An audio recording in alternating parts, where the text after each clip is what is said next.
وسلم على سيدنا محمد نورك شارق ومدارك الجار واجمعنا في كل أطواره وعلى آله وصحبه أجمعين أما بعد. Alhamdulillah, segala puja dan puji syukur kita panjatkan atas kehadirat Allah Jalla Jalal, di mana Allah di malam hari ini telah menggerakkan hati-hati kita untuk duduk bertahlil dan bertahmid di hadapannya. Semoga bacaan dari Ar-Ratibul Haddad yang kita baca menjadi sebab kendaraan kita untuk berkumpul bersama para aulia-Nya Allah, para ulama-Nya Allah, para kekasih-kekasih-Nya Allah. Dan insyaallah dengan duduknya kita di malam hari ini semua mati dalam keadaan husnul khatimah. Amin, Allahumma amin. Ayyuhal hadirun, jamaah Ar-Ratibul Haddad yang dimuliakan oleh Allah, salawat dan salam kita aturkan dan kita kirimkan kepada junjungan kita Nabiuna Muhammadin sallallahu alaihi wasallam, keluarganya, sahabat-sahabatnya, serta para pengikut-pengikutnya. Alhamdulillah, insyaallah kelak juga kita semua berada di bawah panji-panji dari naungan Nabi Muhammad sallallahu alaihi wasallam. Amin, Allahumma amin. Ayolah hadirun, adapun hikmah atau tema yang kita akan petik di hari ini, orang-orang yang dipandang baik oleh Allah. Di dalam salah satu hadis dari Nabi Muhammad SAW, mukmin yang kuat lebih dicintai oleh Allah daripada mukmin yang lemah. Dalam salah satu hadis ini, di dalam kitab, status hadis ini sahih dalam kitab Sahih riwayat Muslim, halaman hadisnya 4816. Saya akan mengkaji hadis ini berhubungan Indonesia ini lagi. Banyak ulama-ulama telah dipanggil oleh Allah. Di bulan ini saja sudah ada 17 ulama paku bumi yang dicabut oleh Allah Subhanahu wa taala. Ada apakah Indonesia? Ada bala apakah yang ingin terjadi di Indonesia? Satu tanda-tanda kiamat ketika para ulama sudah dipanggil oleh Allah satu persatu dan jaraknya tidak jauh dari ulama dan ulamanya yang satu lain. Itulah tanda-tanda kiamat akan dekat. Kalau sudah paku-paku bumi habis, kalau sudah para ulama, para kiai, para habaib, para dai, para ustaz, para mubalik yang tersebar di seluruh Indonesia sudah dicabut dan dipanggil arwahnya oleh Allah, maka ada pertanda bala besar yang akan terjadi di negeri kita yang tercinta ini, yaitu Indonesia kita. Hati-hati saudara. Makanya banyak yang berdoa, orang baik, kalau ada orang baik cepat diambil, berarti ada sesuatu bencana yang akan datang. Semoga bencana itu tidak terjadi di Indonesia. Amin, Allahumma amin. Hadirin wal hadirat jamaah yang dimuliakan oleh Allah. Daripada Abu Hurairah radhiyallahu anhu, dia berkata, Rasulullah sallallahu alaihi wasallam bersabda, mukmin yang kuat lebih baik dan lebih dicintai oleh Allah daripada mukmin yang lemah. Pada masing-masing memang terdapat kebaikan. Bersemangatlah melakukan hal yang bermanfaat untukmu dan mintalah pertolongan kepada Allah, serta janganlah engkau merasa malas. Apa yang dimaksud dalam hadis ini? Apa yang dimaksud dengan hadis ini? Yaitu adalah Allah mengagungkan kita, Allah mencintai kita. Siapakah yang dimaksud dalam hadis ini adalah orang-orang yang beriman ketika ada panggilan untuk mendengarkan majelis zikir, majelis ilmu, majelis di mana saja, hatinya tidak pernah malas untuk melangkahkan kakinya. Inilah yang dimaksud oleh Allah dalam hadis ini. Dia tidak pernah loyo-loyo kalau untuk panggilan kebaikan. Semangat jiwanya untuk melangkahkan kakinya dari rumah ke tempat yang dia tuju. Barang siapa sebaliknya, ada orang semangat, tapi ada barang siapa sebaliknya ketika ada orang dipanggil di luar dari urusan akhirat, lebih semangat daripada urusan akhirat, maka sungguhlah orang mukmin ini yang dicela di hadapan Allah Subhanahu wa taala. Maksudnya begini, terbalik kalau ada orang panggil di sini malas-malasan sih. Tapi kalau ada panggil pergi selain dari sini atau pergi nongkrong-nongkrong yang tidak bermanfaat, itu semangat, jiwanya semangat. Tapi kalau Nabi bilang hari Kamis bisa sihir, misalnya seperti itu. Tapi alhamdulillah di tempat ini tidak demikian. Saya yakin dan percaya di tempat itu tidak demikian. Kenapa? Karena dia sudah terpilih di hadapan Allah. Dia akan dipanggil oleh Allah. Kecuali kita meninggalkan tempat ini, ada kesibukan yang tidak bisa ditinggalkan. Ada pengecualian. Kesibukan apa? Misalnya ada keperluan istri yang mendesak, keperluan ibu tercinta yang mendesak. Misalnya ada urusan darurat. Kalau cuma urusan misalnya ada dua pilihan, ada dua panggilan. Jam 5 sebentar ada undangan sikit, jam 5 sebentar ada undangan dulu minum kopi. Kira-kira kalau orang beriman pilih mana? Pilih yang mana kira-kira? Pasti pergi sikit. Tapi kalau orang yang imannya naik dan turun, ada lagunya kan? Naik ke puncak gunung. Karena iman itu mana naik? Ada naik. Kadang-kadang rajin sholat, tidak pernah tinggalkan sholat duhur, asar, rajin sholat. Tiba-tiba turun lagi anunya, power bank-nya. Kalau lagi HP itu apa namanya? Low battery. Nah, cepat pujas. Bagaimana cara mengesas orang-orang yang malas beribadah? Cara mengesasnya dengan berzikir kepada Allah Subhanahu wa taala. Jadi kalau kita mau tahu caranya mencarger tubuh kita, caranya mencarger tubuh kita itu adalah dengan berzikir. Jadi kalau lemah lagi iman, tak turun lagi iman, tak datang di sini. Astagfirullah ya Allah, la ilaha illallah, subhanallah, alhamdulillah, wa la ilaha. Berzikir dan berzikir terus. Nah, di dalam kitab ini dikatakan, seandainya Allah membuka pintu setan, Allah membuka pintunya setan, seluruh di tubuh kita ini penuh dengan pintu-pintu setan. Banyak setan. Di mata ada setan, di telinga ada setan, di lidah ada setan, banyak setan di tubuh kita. Kalau kapan kita membuka kuncinya setan? Misalnya contoh, saya buka pintunya setan di telinga saya. Jadi ini telinga enak, dengar orang urusannya orang lain, mana enak. Buka mata Allah. Kalau ada orang beriman dibuka pintu setannya di mata, maka ini matanya mata keranjang. Makanya suka lihat-lihat yang tidak halal. Makanya suka mengintip yang tidak perlu diintip.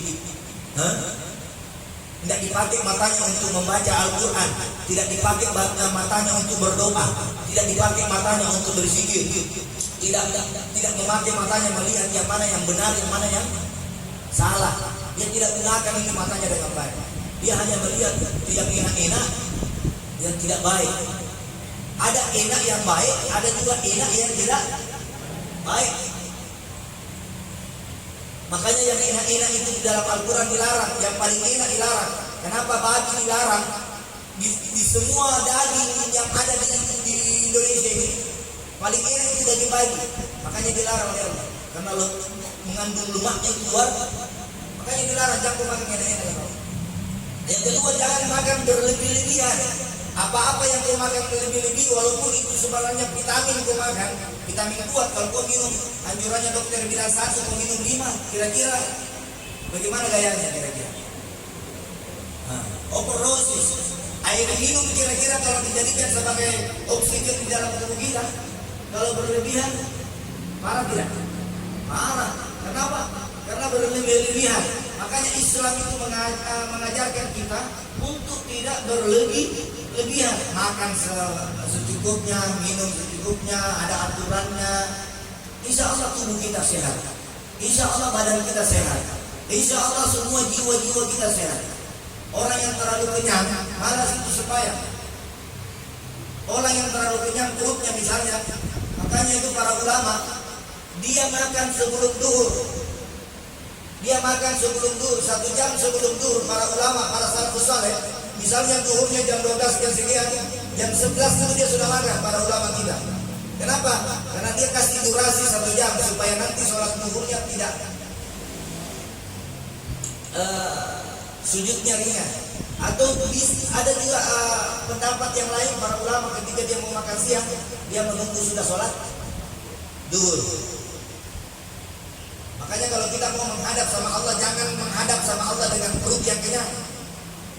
Banyak doa tidak diijabah menghadap sama Allah dengan perut yang kenyang. Jangan menghadap seperti bulan puasa. Contoh, ini mau masuk Ramadan, 2-3 bulan lagi kayaknya Ramadan sudah datang. Masuk bulan Ramadan, kalau kita mau enak sholat maghrib, lebih bagus nanti kalau buka puasa jangan langsung makan nasi. Makan kurma yang dianjurkan oleh Nabi, minum air. Sudah itu sudah fitarwi orang enak itu. Tapi kalau kapan ada orang yang nampak memang nih, Allahumma laka sunzum wa bika aman wa ala rizqi afdal, itu kirinya sudah kayak gunung Uhud, kayak gunung besarnya. Di atas piring itu sudah banyak lauk-lauk. Di bawah piring itu banyak lauk. Belum pi es buana, belum pi pisang hijau, belum pi jalan proteinnya, belum pi apanya, banyak cara. Makanya kalau berbuka puasa makan yang secukupnya. Dalam hadis ini dikatakan, mukmin yang kuat lebih baik dan lebih dicintai oleh Allah daripada mukmin yang lemah. Apa yang dimaksud dalam hadis ini? Yang baik itu tidak berlebih-lebihan dalam mengerjakan apa saja yang diperintahkan oleh Allah. Tidak berlebih-lebihan. Sholat juga kalau berlebih-lebihan juga baik atau tidak? Sholat itu kan ada waktunya.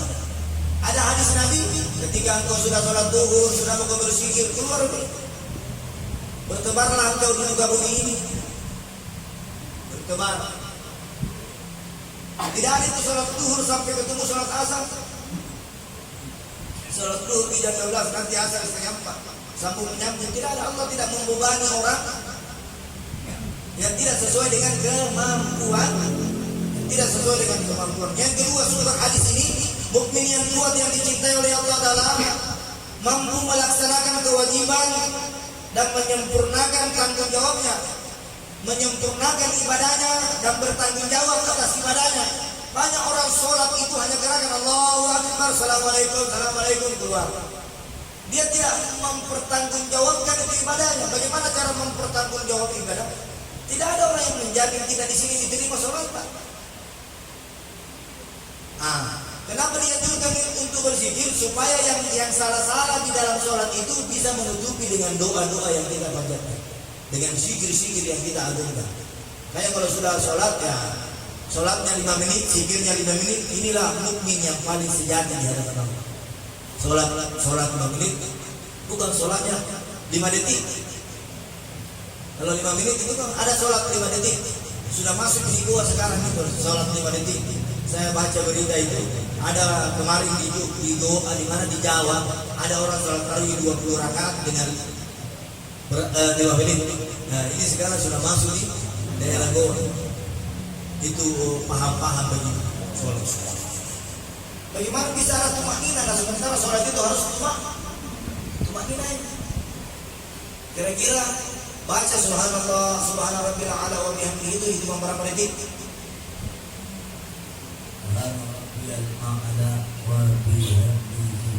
Sekitar 8 detik. Nah, ada orang sholat sekitar 5 menit, sampai 25 detik.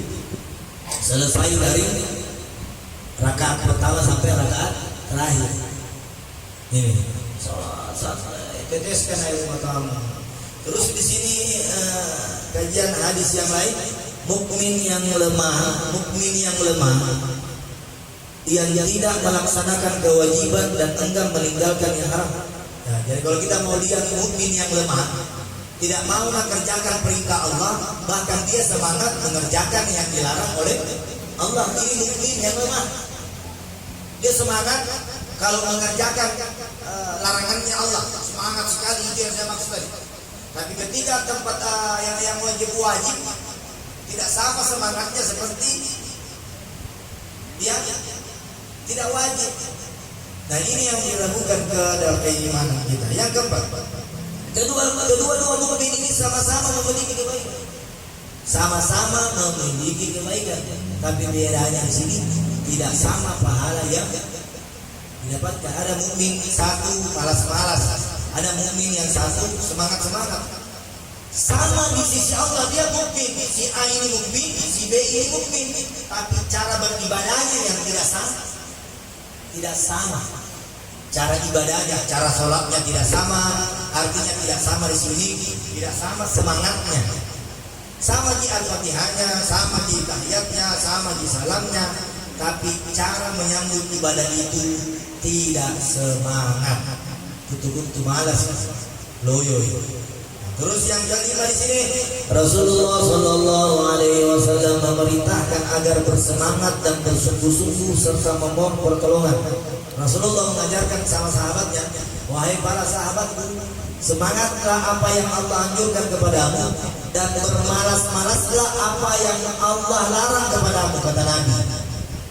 Ini kata Nabi, bersemangatlah engkau mengerjakan semua perintah Allah. Ini kata Nabi di depan para sahabatnya.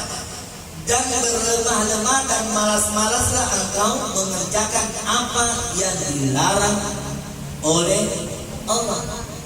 Kan simpel. Semangat ketika anu baik, malas ketika anu tidak baik.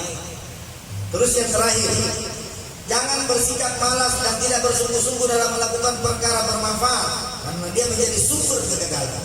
Siapa yang mau dirinya selamat, siapa yang mau jiwanya selamat, cas terus itu dulu tak cas. Apa casnya manusia ini? Ada yang tahu? Bagaimana kalau misalnya begini? Hari Senin bagus di sembahyangku semua tidak ada bolong. Hari Selasa ada bolong. Bagaimana cara mengecasnya itu? Ada yang tahu? Tadi di awal saya sudah bicara. Zikir. Berarti ada yang kurang. Astagfirullah ya Allah, astagfirullah. Allah lebih cintai sama orang ahli maksiat, tapi dia bermaksiat, tapi tahu itu maksiat. Allah cinta sama orang yang bermaksiat ini tadi. Setelah dia bermaksiat, dia tahu bahwa saya salah. Daripada ada orang yang bermaksiat tapi tidak merasa bersalah. Bukan berarti Allah suruh kita bermaksiat. Kan ada itu orang berusaha mau hijrah tapi banyak godaan, terbuntur dengan satu bangsa. Tapi setelah dia seperti itu, astagfirullah ya Allah, tunjuki saya jalan yang lurus, saya ini hilaf, saya ini apa. Ini kita manusia yang tidak luput dari salah dan dosa. Bukan berarti lawan. Misalnya ada A datang sama B, bro, ada acara ya ada, mau kasih kemana kan di sana? Tidak bisa bro. Ada kayak ini acara aku sebentar. Hah? Tolak dia dengan cara baik. Kenapa? Karena tidak penting. Tapi kalau penting tadi pengecualian kalau penting. Misalnya begini. Jam 5 ada orang di sana kecelakaan. Tidak ada yang bantu kasihan. Pikir di sana. Mana yang ini ditolongkan?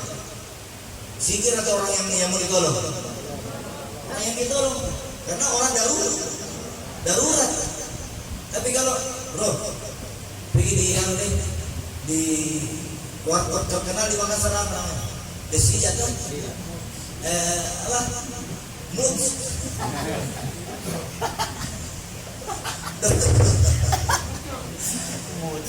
warkop terkenal di Sulawesi Selatan yang saya pernah ketahui bapak-bapak dan ibu-ibu, warkop terkenal yang pernah saya masuk itu di rumahnya ide lucu. Sarapan, itu luar biasa. Pernah mencoba sarapannya waktu malam tahun baru tuh? Siapa yang pernah bikin sarapan waktu malam tahun baru? Jadi kalau ibu-ibu, bapak-bapak mau bikin acara, datang bikin sarapan ada yang lucu. Insya Allah anugerah.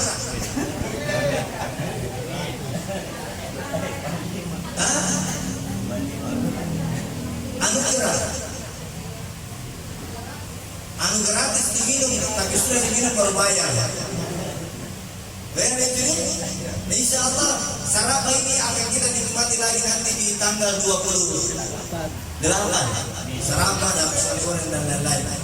Insya Allah semoga kita semua ini yang hadir di tempat ini, keluarga kita, kerabat kita, dan seluruh orang-orang yang kita cintai diberikan hidayah, petunjuk dan inayah dari Allah Subhanahu wa taala.